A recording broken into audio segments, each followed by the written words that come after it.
Hello guys, आज हामी सिटियुटी first year regular र ब्याक दुईटै स्टुडेन्ट्सको लागि फिजिक्समा मेकानिक्स युनिट लिएर आएका छौँ। युनिट फर्स्ट जुन कि 16 मार्क्स हाम्रो क्यारी गरेको छ। सो फर्स्टमा हामी युनिट र मेजरमेन्टको हेरौँ। यसबाट जुन इम्पोर्टेन्ट क्वेसनहरू छ त्योहरू हेरौँ। त्यसपछि हामी हेर्नेछौँ यहाँ स्केलर र भेक्टरको, स्केलर भेक्टर पछि हामी हेर्नेछौँ काइनेमेटिक्सको र त्यस्तै सबै हेर्नेछौँ। सो भिडियोलाई लास्टसम्म हेरिदिनु होला र च्यानललाई सब्सक्राइब गर्न नभुल्नु होला। फर्स्ट क्वेसन रहेको छ find the dimensional formula for universal gravitational constant.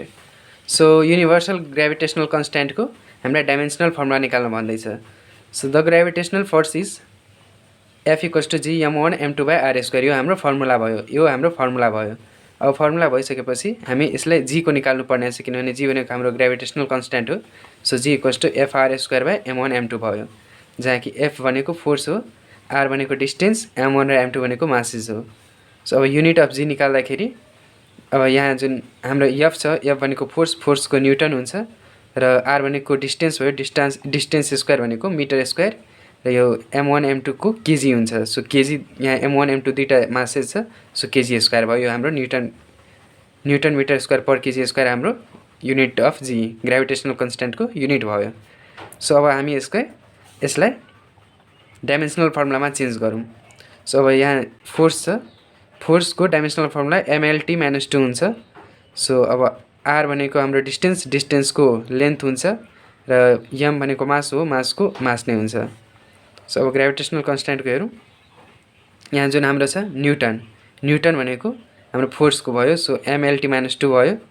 त्यसपछि चाहिँ मिटर स्क्वायर भनेको l को स्क्वायर, त्यसपछि तल केजी स्क्वायर छ, केजी स्क्वायर भनेको मासको स्क्वायर। सो यो भयो।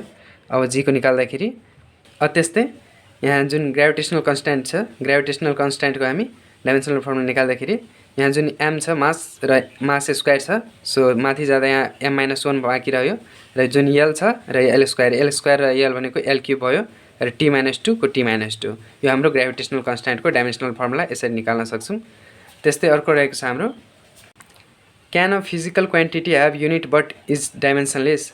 के कुनै फिजिकल क्वान्टिटी युनिट भएको र डाइमेन्सनलेस हुनसक्छ? सो यसको एन्सर हुन्छ yes. A physical quantity can have unit but is dimensionless. जस्तै फर इक्जाम्पलमा हामी एङ्गललाई लिन सक्छौँ। Angle has the unit radian, एङ्गलको युनिट रेडियन हुन्छ, बट त्यसको एङ्गलको जुन डाइमेन्सन हुन्छ त्यो हेरौँ। एङ्गलको फर्मुला हुन्छ आर्क बाई रेडियस, र आर्क भनेको लेन्थ हो, सो यल, र रेडियस भनेको पनि लेन्थ हो। सो यो दुइटै क्यान्सल भयो। सो यहाँ जुन डाइमेन्सनल फर्मुला भयो, सो l को पावर 0 इक्वल्स टू युनिटलेस भयो। सो यो एक्जिस्ट गर्छ। त्यस्तै छ name any two physical quantity which have some dimension. अब सेम डाइमेन्सन, अब कुनै दुईवटा फिजिकल क्वान्टिटीको नाम भन्दैछ जसको सेम डाइमेन्सन हुन्छ। वर्क डन र टर्कको डाइमेन्सन सेम हुन्छ, ml to t - 2। यो भनेको वर्क डन र टर्कको दुइटैको सेम छ। त्यस्तै प्रेसर र प्रेसरको पनि र स्ट्रेसको पनि ml - 1 t - 2 हुन्छ। त्यस्तै अर्को रहेको छ right the unit and dimension of youngs modulus of elasticity. अब यो यङ्स मोडुलस अफ इलास्टिसिटीको युनिट र डाइमेन्सन लेख्न भन्दैछ। सो यङ्स मोडुलस अफ इलास्टिसिटीको पहिला फर्मुला हेरौँ। सो यसलाई वाइले रिप्रेजेन्ट गरेको छौँ हामी। स्ट्रेस बाई स्ट्रेन हुन्छ यसको फर्मुला। सो स्ट्रेसको फोर्स बाई एरिया हुन्छ, फोर्स भनेको mlt - 2, एरियाको l स्क्वायर। यो दुइटालाई कन्भर्ट गर्दा ml - 1 t - 2 भयो। यो हाम्रो स्ट्रेसको भयो। र स्ट्रेन भनेको युनिटलेस हुन्छ, डाइमेन्सनलेस क्वान्टिटी हो। So Young's modulus of elasticity unit is newton per metre square, र हामी यसलाई नै पास्कल पनि भन्छौँ, और पास्कल। एन्ड डाइमेन्सन हाम्रो यो नै भयो, किनभने यो अर्को जुन स्ट्रेन छ त्यो युनिटलेस छ। सो यसलाई हामी स्ट्रेसलाई नै हामी यङ्स मोडुलस अफ इलास्टिसिटीको डाइमेन्सन पनि भन्छौँ। So ml - 1 t - 2 is dimension of youngs modulus of elasticity. त्यस्तै अर्को रहेको छ हाम्रो स्केलर एन्ड भेक्टरबाट। स्केलर र भेक्टरबाट अब यो 1.2 को हेरौँ। Difference between dot and cross product. Dot product र क्रस प्रडक्टको डिफ्रेन्स हामीलाई सोध्न सक्छ एक्जाममा। सो अब यसको हेरौँ। स्केलर प्रोडक्ट र क्रस प्रडक्ट। स्केलर प्रोडक्टमा it produces a scalar result. Scalar प्रोडक्टले स्केलर रिजल्ट प्रोड्युस गर्छ। त्यस्तै भेक्टर प्रोडक्टले it produces a vector result. दुईटा क्वान्टिटीको स्केलर प्रोडक्ट 0 हुन्छ। त्यस्तै the cross product of parallel vector is 0।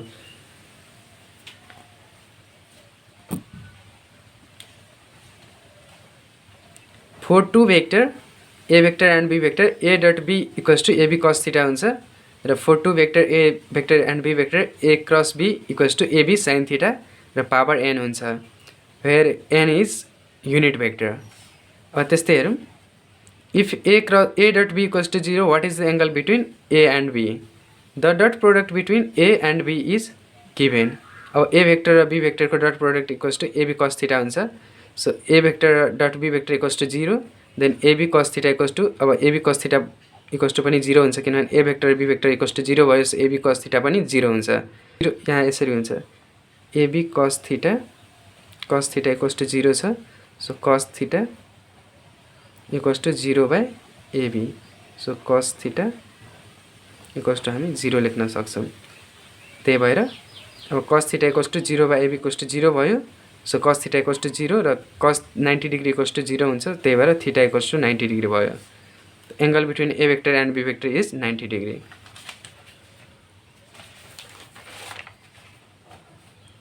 त्यस्तै अब काइनेमेटिक्सबाट हेरौँ, काइनेमेटिक्समा रहेको छ हाम्रो the maximum height of projectile is equal to horizontal range, find the angle of projectile. The maximum height of projectile, कुनै प्रोजेक्टाइलको maximum height equal to horizontal range, जुन कुनै प्रोजेक्टाइल छ, यो प्रोजेक्टाइल हो, यसको जुन मैक्सिमम हाइट छ त्यो हरिजेंटल रेंजसँग इक्वल छ। अब यसको एंगल भन्दैछ निकाल्न। So the horizontal range of a projectile is u square sine two theta by g. अब आर को u square sine two theta by g भयो, where theta is the angle of projection. Also the vertical angle, the vertical height travelled by projectile is H equals to u square sine square theta by 2g। यो हाम्रो formula भयो। त्यस्तै रहेको छ, for equal horizontal range and vertical height R equals to H हुन्छ। So R को formula हामी यहाँ पुट गर्छौँ र एच को फर्मुला पुट गर्छौँ। त्यस्तै अब u square sine two theta by g equals to, यहाँ जुन साइन टू थीटा छ, साइन टू थीटाको 2 साइन थीटा कस थीटा भयो र यू स्क्वायर बाई जी छ। यो स्क्वायर र यो स्क्वायरको क्यान्सल आउट हुन्छ, यो जी र यो जी क्यान्सल आउट हुन्छ। अब यहाँ साइन स्क्वायर थीटा बाँकी छ, साइन स्क्वायर थीटा र 2 यो बाँकी रह्यो। अब त्यस्तै yo sine theta dot cos theta छ। अब यसलाई हामी यो साइन थीटा र यो स्क्वायर क्यान्सल आउट हुन्छ, कस थीटा, यहाँ साइन थीटा बाँकी रह्यो। यो साइन थीटा तल ल्याउँदाखेरि हाम्रो यो कस थीटालाई हामी त्यहाँ लिएर जाँदा र यो 2 यहाँ ल्याउँदा यो 2 × 2 4 हुन्छ र यो साइन बाई कस हुन्छ। So sine by cos equals to 4, tan theta equals to 4 र थीटा इक्वल्स टू 76 डिग्री हाम्रो क्यालकुलेटरबाट गर्न सक्छौँ हामी। त्यस्तै can a body be regarded as a state of rest as well as in motion at the same time, कि कुनै body एकै टाइममा रेस्टमा पनि र मोसनमा पनि हुन सक्छ। Give an example, yes a body can be said at rest or motion comparing with another body. हो, यस्तो हुनसक्छ यदि हामी दुईवटा बडीलाई, जस्तै एउटा कार छ, कारमा दुईजना बसेको छ र यहाँ एउटा ट्री छ, रुख छ। अब यो दुईजना चलेको कारमा एक आपसमा रिलेटिभली रेस्टमा हुन्छ किनभने पोजिसन चेन्ज हुँदैन। तर यो जुन रुख छ, रुखको कम्पेयर गर्दाखेरि यो दुईटा मोसनमा हुन्छ एक आपसमा। यो कारमा बसेको मान्छे र यो रुख एक आपसमा मोसनमा हुन्छ र यो दुईटा एक आपसमा रेस्टमा हुन्छ। सो यस्तो पोसिबल छ। Yes a body can be said at rest or motion comparing with another body. Suppose two people are traveling in a car on a road. If we compare themselves, no one changes position with respect to one another. So they are relatively at rest. Rest ma bhayo. But if they are compared with respect to tree along the roadside, both of them changes their position relatively to the tree. यो tree को relative मा यो car मा भएको मान्छे र tree एक आपसमा मोसनमा आयो, त्यही भएर road side both of them position relatively to the tree.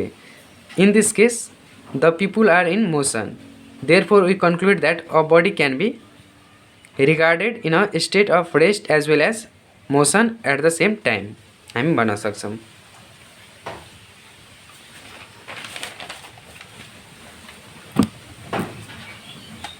त्यस्तै थर्ड क्वेसन रहेको छ, what is projectile so that the path of projectile is प्याराबोलिक।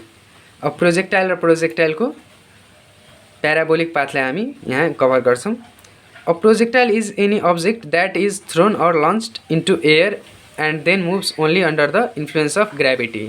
Projectile भनेको कुनै अब्जेक्ट हो जसलाई जस्तै यहाँबाट हामीले एउटा बल फ्याल्यौँ, बल यहाँ माथि गएर त्यहाँबाट फेरि तल आउँछ र तल आउँदाखेरि यसको जुन इन्फ्लुएन्स हुन्छ त्यो ग्राभिटीको एगेन्स्टमा हुन्छ, ग्राभिटीको अन्डरमा हुन्छ, अन्डर ग्राभिटी। सो यसलाई हामी प्रोजेक्टाइल भन्छौँ। Consider a projectile fire from the ground with initial velocity u making an angle theta. अब कुनै प्रोजेक्टाइललाई हामी फायर गऱ्यौँ ग्राउन्डबाट, सो इनिसियल भेलोसिटी यु भयो र एङ्गल उसले थीटा कभर गरेको छ। So component of initial velocity along horizontal UX equals to you cos theta भयो। त्यस्तै component of initial velocity along vertical u y equals to u sine theta. We consider horizontal component velocity remains constant.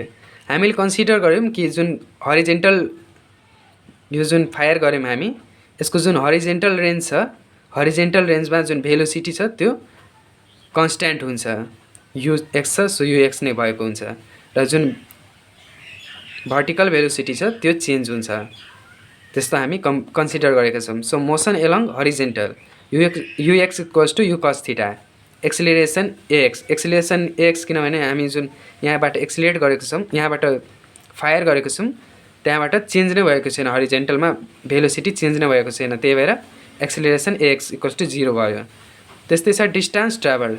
अब distance यहाँबाट यहाँसम्म travel गरेको छ so यसको distance भनेको x हुनसक्छ, एक्स भयो। यसलाई नै हामी हरिजेन्टल रेन्ज आर पनि भन्छौँ।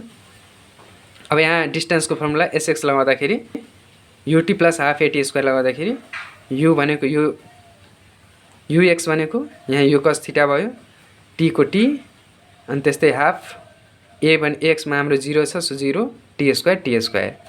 अब युटी कस थीटा छ अनि यो 0 भएको पुरै 0 हुन्छ सो युटी कस थीटा। अब यहाँ हामी टी निकाल्दाखेरि x by u cos theta, यहाँ फर्स्ट इक्वेसन आयो हाम्रो। अब अर्को रहेको छ मोसन एलङ भर्टिकल। भर्टिकली यदि मोसनलाई हामी गर्छौँ भने u a equals to u sine theta, यो हाम्रो फर्मुला हो। त्यस्तै a y equals to minus g. अब किनभने यो जुन भेलोसिटी छ भर्टिकल भेलोसिटी त्यो त ग्राभिटीको एगेन्स्टमा गइरहेको छ, माथि गइरहेको छ ग्राभिटीको एगेन्स्टमा, त्यही भएर यहाँ माइनस जी भयो।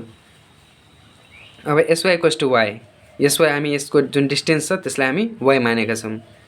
अब एसवाई अब यहाँ डिस्टेन्सको फर्मुला लगाउँदाखेरि u t plus half a t square लगाउँदाखेरि u y equals to u sine theta भयो, टी को टी प्लस हाफ भनेको हाफ, अनि एवाईलाई हामी माइनस जी मानेका छौँ so minus g t square. अब यहाँ हामी y equals to u sine theta र टीलाई हामी x by u cos theta यहाँ फर्स्ट इक्वेसनबाट लिन सक्छौँ। त्यस्तै रहेको छ 1/2 जी, फेरि यहाँ टी स्क्वायर छ, टी स्क्वायरलाई हामी x square by you square cos square theta equation 1 बाट लिन सक्छौँ। अब फेरि यहाँ हेर्दाखेरि जुन यो साइन थीटा छ कस थीटा छ, यु साइन थीटा र यु कस थीटालाई हामी यु क्यान्सल आउट हुन्छ, साइन थीटा र कस थीटा भनेको टेन थीटा भयो र यो एक्स भनेको एक्स छ यहाँ माइनस 1/2 लाई हामी यहाँ यो 2 जुन तलको छ त्यसलाई हामी यहाँ लेखेको छौँ 2 you square cos square theta र यो जीलाई माथि लिएका छौँ जी र एक्स स्क्वायर यहाँको यहाँ लेखेका छौँ। यसलाई हामी इक्वेसन 2 मान्यौँ र यो जुन इक्वेसन छ लास्ट फाइनल इक्वेसन यो हाम्रो प्याराबोलाको इक्वेसन हो। यसले प्याराबोला रिप्रेजेन्ट गर्छ, त्यही भएर जुन हामी प्रुफ गर्दै थियौँ so that the path of projectile is प्याराबोलिक, यो प्रुफ भयो हाम्रो।